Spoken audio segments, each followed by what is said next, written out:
Absorb जो evolve होती है, ठीक है। स्टार्टिंग में बात करें, डायरेक्टली बात करें या इनडायरेक्टली बात करें, वो सेम थी।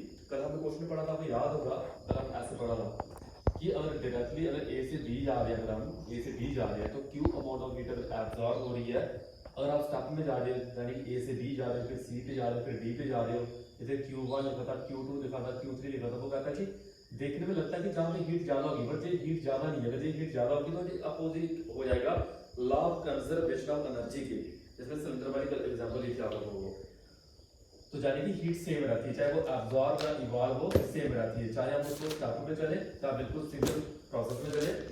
आगे जो हैसिस लॉ हमने एक्सपेरिमेंटल प्रूफ पढ़ा, कल हमने थ्योरेटिकल प्रूफ पढ़ा हमने कल। उसके बाद आज की एप्लीकेशन जैसे पेपर में क्वेश्चन आता है कि how Hess's law help to calculate the value of इसकी मीथेन की वैल्यू निकालने में कैसे हेल्प करता है। तो उसके लिए क्या होगा, आपको कुछ गिवन डेटा पहले का मैंने बताया किया और कुछ आप लोगों को पता भी है कि गिवन डेटा में से CO2 बन रहा है, कितनी वैल्यू 393.5 माइनस में याद रखनी है। अगर मीथेन से CO2 और वाटर बन रहा है तो इसकी वैल्यू आपको पता नहीं कितनी होती है, डेल्टा की वैल्यू। जैसे आप स्कूल जाना, आप लोगों ने स्कूल में पूछूंगा कितनी वैल्यू होती है तो बताना -890.4 किलो जूल पर मोल।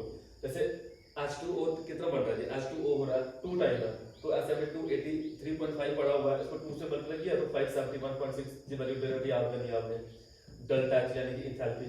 अब इन तीनों इक्वेशन को आपने कुछ इस तरह से रीअरेंज करना है कि जिसकी वजह से आप क्या कर सकते हो, वैल्यू निकाल सकते हो। किसकी वैल्यू निकालनी थी हमसे, अपने यहाँ पे हमने वैल्यू निकालनी थी मीथेन की। तो मीथेन की वैल्यू कैसे निकाली हमने, पहली और तीसरी को क्या किया हमने, इस पूरी इक्वेशन में हमने प्लस किया और दूसरी में से माइनस किया, और यानी कि रिएक्टेंट को रिएक्टेंट की तरफ लिखा हमने और प्रोडक्ट को प्रोडक्ट की तरफ लिखा हमने। पहली और तीसरी को प्लस किया और दूसरी में से माइनस किया, पहली और तीसरी को प्लस किया, दूसरी में से माइनस किया। इसी वैल्यू को हमने जहां भी लिखा हमने लिखा पहली और तीसरी को किया प्लस, ये लिखा, और दूसरी में से किया माइनस, माइनस माइनस प्लस हुआ, तो जहां भी लिखा हुआ हमने।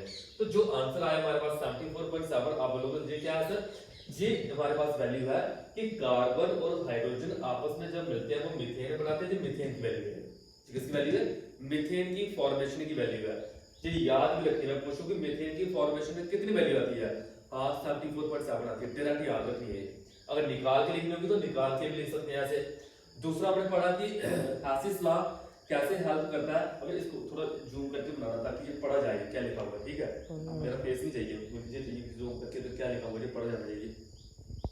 हैसिस लॉ कैसे हेल्प करता है क्या करने के लिए, वैल्यू निकालने के लिए, किसमें, एलोट्रोप है। सबसे पहले एलोट्रोप क्या होते हैं, कार्बन के दो ही एलोट्रोप होते हैं, एक होता है ग्रेफाइट, एक होता है डायमंड, एक होता है ग्रेफाइट, एक होता है डायमंड। हमने क्या किया, हमने ग्रेफाइट में, आपको पता होना चाहिए ग्रेफाइट में हमने एग्जांपल लिखी हुई है कार्बन प्लस क्या लिखा हुआ है O2, CO2 बन रहा है, एक ग्रेफाइट की एग्जांपल है, यानी कि वैल्यू कितनी है 393.5।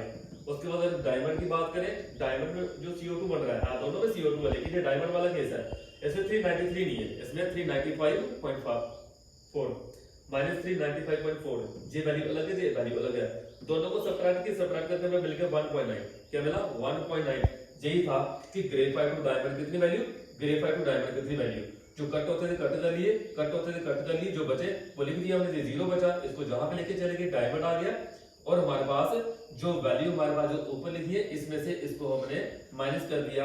जब माइनस करेंगे माइनस माइनस प्लस हो गया तो 1.9 आया। ये तो देखने में बड़ा लग रहा है बट बड़ा है नहीं है, 1.9। यानी कि अभी आपने दो क्वेश्चन में ये सीखा कि मीथेन की फॉर्मेशन में जो हमारे पास डेल्टा H की वैल्यू आती है वो 74.7 आती है माइनस में, और जो एलोट्रोप है कार्बन के उसमें जो हम कार्बन ग्रेफाइट और कार्बन डायमंड जो पढ़ते हैं उसमें कोई पूछे डेल्टा H की वैल्यू कितनी आती है, 1.9 आती है। 1.9 और 74.7 ये दोनों की दोनों वैल्यू के दिमाग में होना चाहिए।